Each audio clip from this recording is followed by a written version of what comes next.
kabar? Semoga hari ini dalam keadaan sehat. Hari ini kita akan melanjutkan materi kita yaitu konsep dasar ilmu ekonomi. Hari ini kita akan mulai dengan pembagian dari ilmu ekonomi. Dimana seperti sebelumnya, di video sebelumnya kita sudah belajar apa itu pengertian ilmu ekonomi menurut Paul A. Samuelson. Lalu hari ini kita akan membahas tentang pembagiannya.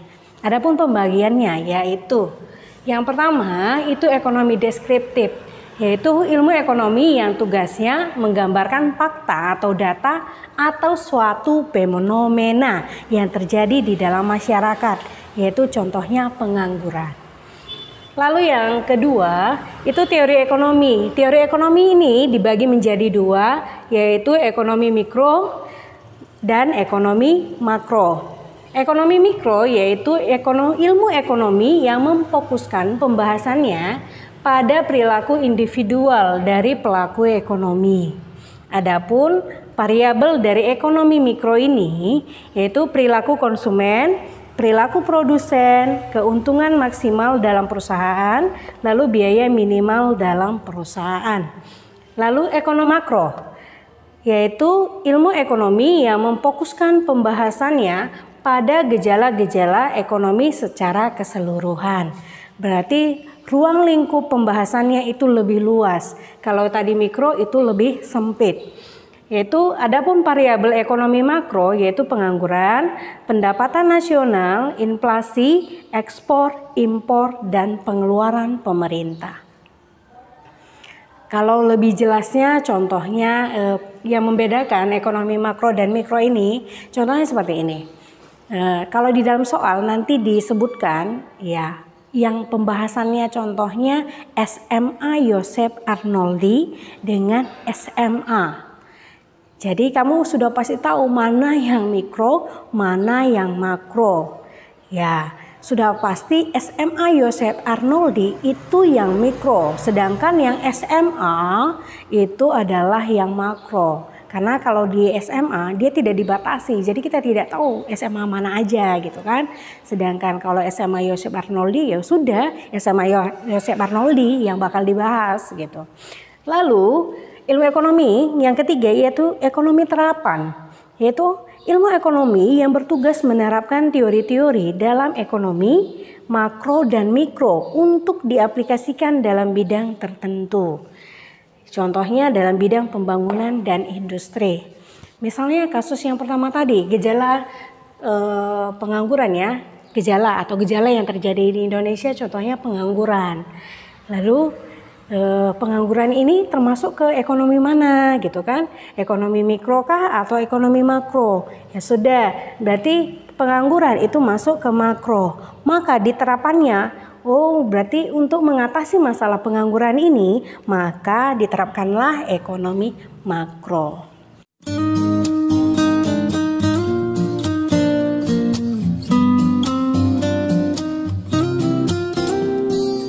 Selanjutnya kita masuk pembahasan tentang cabang ilmu ekonomi. Yaitu satu, ilmu ekonomi moneter, yaitu membahas tentang uang, perbankan, dan lembaga keuangan lainnya. Contohnya itu suku bunga, jumlah uang yang beredar. Nanti kalau ilmu ekonomi moneter ini kita akan pelajari di kelas 11. Lalu ilmu ekonomi publik itu atau sering disebut juga dengan ekonomi sektor publik ya nak ya, sektor publik. Yaitu membahas tentang kebijakan pemerintah dalam perekonomian. Contohnya APBN, APBD, dan utang pemerintah. Di mana APBN dan APBD ini nanti di kelas 11 juga nanti materinya kita pelajari. Lalu itu ilmu ekonomi industri, yaitu membahas interaksi berbagai perusahaan dalam suatu industri. Yaitu contohnya kinerja perusahaan, persaingan perusahaan. Lalu yang keempat itu ilmu ekonomi internasional, yaitu membahas tentang kegiatan perekonomian antar bangsa atau antar negara. Contohnya aliran investasi antar negara atau neraca pembayaran. Lalu yang kelima, ilmu ekonomi regional membahas tentang interaksi ekonomi antar wilayah dan proses perkembangan suatu wilayah. Kalau regional itu contohnya kawasan ASEAN. Oke, yang keenam, ilmu ekonomi sumber daya alam atau SDA, yaitu membahas tentang masalah dan alokasi sumber daya alam yang optimal menurut ekonomi. Lalu yang ketujuh, ilmu ekonomi sumber daya manusia atau SDM, yaitu membahas faktor produksi tenaga kerja. Adapun yang dibahas di situ yaitu upah minimum, masalah pengangguran, tingkat pendidikan calon tenaga kerja. Lalu yang terakhir itu ilmu ekonomi syariah, yaitu membahas tentang prinsip bagi hasil dan zakat.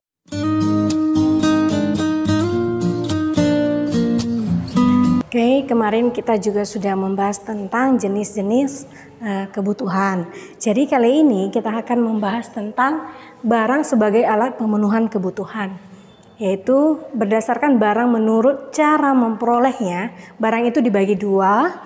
Satu, barang ekonomi, yaitu alat pemuas kebutuhan yang jumlahnya terbatas dibandingkan dengan kebutuhan manusia itu sendiri. Kita tahu bahwa kebutuhan manusia itu kan tidak terbatas. Jadi untuk mendapatkan barang ini, maka kita perlu memberikan pengorbanan atau mengeluarkan biaya. Ya, contohnya untuk mendapatkan makanan, pakaian, mobil, ataupun kebutuhan sehari-hari, kita harus mengorbankan yang namanya uang, sehingga kita dapat memakai barang tersebut. Lalu yang kedua, barang non-ekonomi atau bebas, yaitu alat pemuas kebutuhan yang jumlahnya tidak terbatas, sehingga kita manusia tidak memerlukan biaya atau pengorbanan untuk mendapatkannya. Ya, contohnya setiap hari kita menghirup udara segar, kita nggak perlu bayar, itu udah dikasih cuma-cuma sama Tuhan. Lalu sinar matahari, air di laut, pasir di padang pasir. Lalu bagaimana dengan, ya kita tahu kan orang sakit kadang-kadang dia harus pakai oksigen kan? Itu bagaimana? Apakah dia termasuk barang bebas atau barang ekonomi? Ya jelas, kalau tabung oksigen yang di rumah sakit itu adalah barang ekonomi. Karena untuk mendapatkannya itu diperlukan uang. Jadi dia bukan termasuk barang non ekonomi ya nak. Nanti siapa tahu karena kamu lihat di sini udara segar, itu kan oksigen juga gitu kan, di udara itu ada oksigen gitu. Siapa tahu kamu pikir itu gratis. Jadi itu yang tabung oksigen yang di rumah sakit itu adalah barang ekonomi. Lalu yang kedua yaitu barang menurut kegunaannya, yaitu dibagi dua, yaitu barang produksi atau sering disebut dengan barang modal, yaitu barang yang digunakan dalam proses produksi. Contohnya tepung terigu, yaitu tepung terigu ini kan bahan baku. Inilah yang nanti diubah menjadi roti. Itu dia. Lalu contoh yang lainnya kain, misalnya lembaran kain itu nanti diubah menjadi pakaian, celana, ya baju, ya bisa aja baju ini dalam bentuk dress atau t-shirt gitu kan. Lalu yang kedua, barang konsumsi atau sering disebut dengan barang jadi atau barang siap pakai, yaitu barang yang dapat digunakan secara langsung untuk memenuhi kebutuhan hidup. Contohnya, ya kita beli roti misalnya dari sebuah toko, ya udah siap beli dari sana kita langsung makan. Lalu yang selanjutnya barang menurut hubungan dengan barang lain, yaitu satu, barang substitusi atau barang pengganti, yaitu barang sebagai alat pemuas kebutuhan yang pemakaiannya dapat menggantikan fungsi dari barang lain. Contohnya jika terjadi kelangkaan seperti beras, maka beras bisa digantikan oleh jagung. Contoh lain, jika terjadi kelangkaan minyak tanah, maka minyak tanah ini kan dibutuhkan itu untuk memasak menggunakan kompor. Jadi kalau minyak tanahnya itu langka, maka kita bisa ganti dengan kayu bakar. Itu dia. Lalu yang kedua yaitu barang komplementer atau barang pelengkap, yaitu barang sebagai alat pemuas kebutuhan yang akan berguna jika digunakan secara bersama-sama dengan barang lain. Ya, kita tahu bahwa ada beberapa barang kita memang dia akan berguna jika digabung dengan barang lain. Ya, contohnya kaos kaki ya dipasangkan dengan namanya sepatu. Lalu dasi dipasangkan dengan kemeja. Selanjutnya yaitu barang menurut proses pembuatannya. Yang pertama barang mentah, yaitu barang yang belum diolah atau barang yang belum mengalami proses produksi. Dia berarti baru diambil dari alam, misalnya kapas. Jadi kita tahu bahwa kapas ini kan bahan baku untuk pembuat pakaian kan. Jadi kapas, lalu ada kayu, lalu ada padi. Ya nggak mungkin kan baru panen, baru masih bentuk padi kamu langsung masak gitu kan. Ya nggak mungkin, pasti dia olah dulu sehingga menghasilkan beras. Tapi ada juga barang mentah yang bisa barang mentah yang bisa langsung dikonsumsi. Contohnya apa? Buah-buahan. Contohnya pepaya, mangga, jeruk, baru dipetik bisa langsung dimakan kan. Oke, yang kedua barang setengah jadi, yaitu barang yang sudah mengalami proses produksi tetapi belum dapat digunakan atau dikonsumsi. Contohnya tadi, kita kan sudah panen kapas nih. Lalu kapas ini kan nanti kan diubah jadi benang. Jadi barang setengah jadinya itu benang.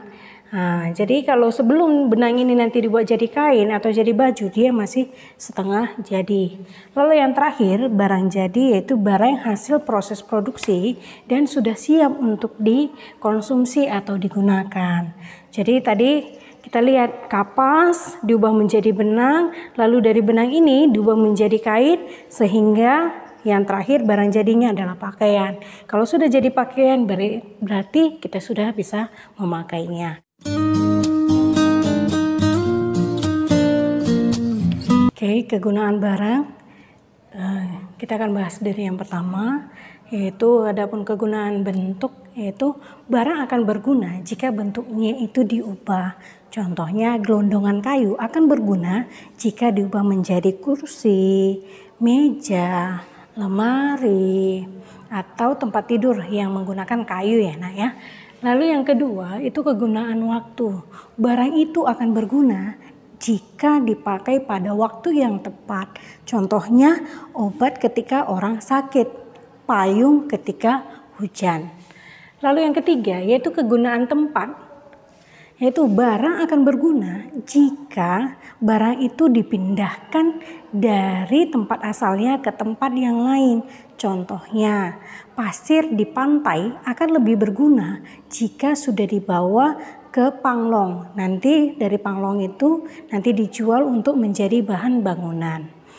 Lalu yang keempat, kegunaan kepemilikan. Barang itu akan berguna jika sudah dimiliki oleh seseorang. Contohnya komputer, laptop, handphone yang masih ada di toko. Ketika kita sudah beli, maka dia jauh lebih berguna ketika kita sudah memilikinya. Oke, itulah kegunaan dari barang. Lalu faktor-faktor apa saja yang mempengaruhi kebutuhan manusia? Di sini Ibu ada tuliskan. Mungkin nanti kalau dari Google atau buku-buku yang lain mungkin lebih dari sini. Tetapi yang intinya Ibu akan jelaskan, yaitu yang pertama lingkungan. Sudah pasti kebutuhan orang yang tinggal di cuaca dingin akan berbeda kebutuhannya di cuaca panas. Contohnya jas atau itu akan lebih cocok ketika dipakai orang di kota karena dia pergi ke kantor kan, ataupun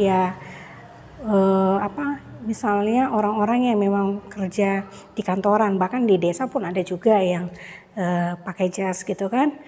Nggak mungkin yang seorang petani yang di kampung itu pakai jas ke ladang gitu kan. Lalu apalagi yang dari lingkungan ini, misalnya di orang yang tinggal di Arab, dia akan memakai pakaian yang tipis-tipis karena udaranya di sana panas. Maka mereka harus pakai pakaian yang tipis. Beda dengan di Brastagi contohnya atau di Bogor yang udaranya dingin, maka mereka akan memakai pakaian yang tebal-tebal. Itu kan. Lalu yang kedua, agama. Ya, kalau ini sudah pasti kamu tahu bahwa yang beragama Islam itu buku kitab sucinya itu apa? Al-Qur'an. Kalau kita orang Kristen ya pakai Alkitab gitu kan. Lalu apalagi misalnya kalau kita orang Muslim, Ya, kita orang muslim itu pakai tasbih gitu namanya. Ada kan? Kalau kayak rosario, kalau di Katolik itu rosario. Itulah kalau dari segi agama. Oke, yang ketiga itu ada istiadat. Kita tahu bahwa kita orang Batak gitu ya, orang Batak Toba contohnya. Kalau pesta itu ya pakai ulos, gitu kan. Terus kalau orang kita Batak Karo, kita pakai usnipes, itu kan. Lalu kalau kita pesta-pesta itu pasti ada ikan mas, gitu kan. Makanya itulah ada istiadat. Gitu. Lalu yang terakhir itu ada peradaban. Kita tahu bahwa peradaban manusia itu ya sudah pasti jauh lebih maju sekarang dibandingkan yang lalu-lalu. Kalau dulu kita mengirim surat itu, apalagi pada masa kerajaan-kerajaan itu pasti memakai yang namanya jasa merpati, gitu kan.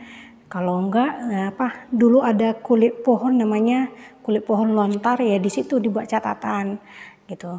Kalau zaman sekarang kita tinggal WA, Messenger atau Twitter.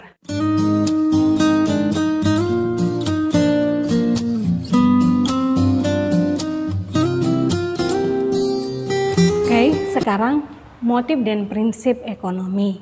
Yang pertama itu motif ekonomi, yaitu dorongan seseorang atau badan untuk melakukan tindakan ekonomi.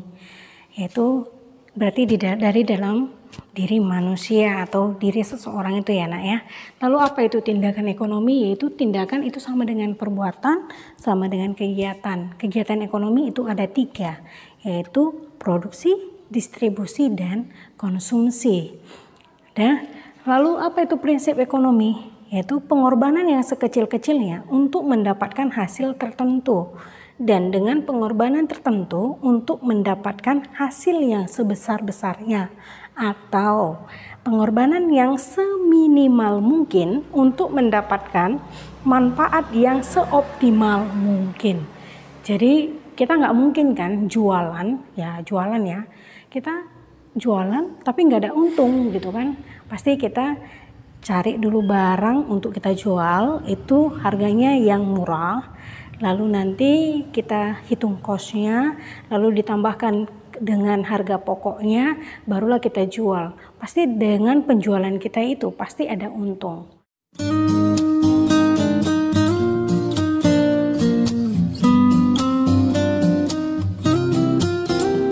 Kita belajar tentang biaya peluang. Biaya peluang atau disebut dengan opportunity cost, yaitu adalah biaya keseluruhan yang hilang jika menggunakan alat pemenuhan kebutuhan untuk kepentingan yang lain. Berarti apa? Ketika kamu memilih sesuatu, maka ada hal yang harus kamu korbankan. Itulah biaya peluang. Misalnya, kamu punya 2 pilihan. Bisa ikut jalan-jalan ke Eropa atau memilih jalan-jalan ke Amerika dengan waktu yang bersamaan, maka kamu harus memilih satu. Jika kamu memilih ke Amerika, maka biaya peluangnya adalah jalan-jalan ke Eropa. Oke, itu contoh pertama. Lalu yang contoh kedua, itu misalnya Mikael itu ditawarkan untuk bekerja di sebuah perusahaan.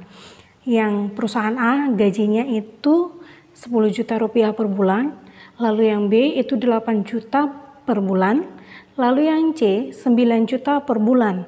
Lalu si Mikael itu memilih perusahaan B. Maka biaya peluang itu adalah antara A dan C. Ingat bahwa biaya peluang ya nak ya, ingat ya. Biaya peluang itu yang dikorbankan dan nilainya yang paling besar. Kamu tidak memilih itu, tetapi nilainya yang paling besar. Berarti antara A dan C, maka biaya peluangnya itu adalah A. Kenapa? Karena dari segi gajinya itu nilainya adalah 10 juta. Jadi lebih besar dibandingkan 9 juta ya. Maka biaya peluang adalah perusahaan A. Kalau nanti cuma 2 pilihannya, maka yang tidak dipilih itulah yang menjadi biaya peluang. Oke, sebagai tambahan, faktor yang mempengaruhi skala prioritas itu ada tingkat urgensi, kesempatan yang dimiliki, lalu pertimbangan masa depan, serta kemampuan diri. Oke. Dari tingkat urgensi kita tahu bahwa dari semua kebutuhan kita itu pasti ada yang paling mendesak, ya kan? Jadi kita harus memenuhinya dari yang paling mendesak dulu. Misalnya kebutuhan sekarang dibandingkan dengan kebutuhan yang akan datang, maka kita harus mendahulukan kebutuhan sekarang. Contohnya itu adalah obat ketika sakit. Oke, lalu yang kesempatan yang dimiliki, di situ juga kita harus lihat bahwa dari kesempatan yang kita miliki ini, loh, kamu yang mana kamu bisa untuk saat ini, mana yang paling bisa kamu penuhi. Jangan memaksakan kalau kamu tidak sanggup gitu kan. Lalu pertimbangan masa depan. Untuk memenuhi sebuah kebutuhan kamu, ya kamu juga harus pikirkan ke depannya. Jangan hanya memikirkan hari ini saja gitu kan. Kenapa? Karena misalnya kamu ngekos loh di luar kota. Kamu dikasih bulanan 1.500.000. Ya karena dikasih banyak-banyak ya habiskan aja dalam satu hari. Ya tidak, kamu harus pikirkan untuk 1 bulan ke depan, ya inilah yang dipergunakan. Jangan ketika diterima sehari ini ya langsung dihabiskan gitu ya. Lalu kemampuan diri ini hampir sama dengan kesempatan yang dimiliki. Ya jangan memaksakan yang kamu tidak sanggup gitu. Ya orang beli ini ya kamu juga beli itu gitu. Enggak. Jadi mana yang kamu mampu ya itulah yang harus kamu penuhi. Oke. Jadi dari semua materi kita tentang konsep dasar ilmu ekonomi kita sudah selesai. Jika anak-anak kami yang masih belum mengerti ya, boleh menghubungi ibu untuk bertanya. Misalnya mana nih yang belum mengerti gitu ya. Oke, semoga anak kami di rumah tetap sehat, jaga kesehatan. Materi kita sampai di sini, sampai jumpa di materi selanjutnya.